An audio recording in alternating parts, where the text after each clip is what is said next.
কস পস্টুলেটস জিনিসটা আসলে কি?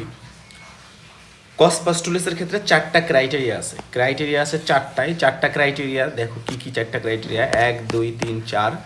এই চারটা ক্রাইটেরিয়ার প্রথম ক্রাইটেরিয়া হচ্ছে যে micro organism must be found in all কেজেস of disease and not in healthy individual.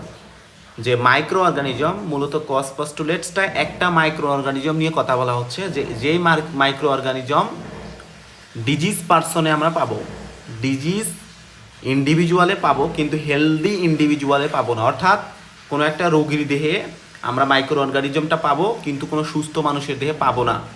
2 নম্বর হচ্ছে এই micro organism must be isolated from a diseased host.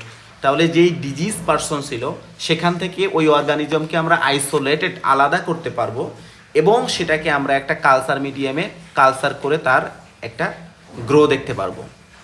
3 নম্বর হচ্ছে ওই isolated micro organism must cause the same disease, এবং একই disease করবে inoculated in a healthy person.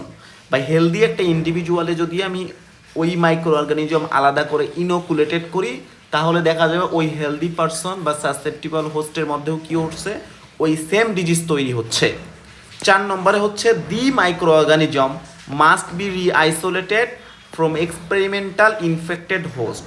তাহলে যেই হেলদি পার্সনে আমি এই মাইক্রো অর্গানিজমটা ইনোকুলেটেড করলাম, সেই হেলদি পার্সন থেকে এটা আবার রিআইসোলেটেড, মানে আলাদা করা যাবে।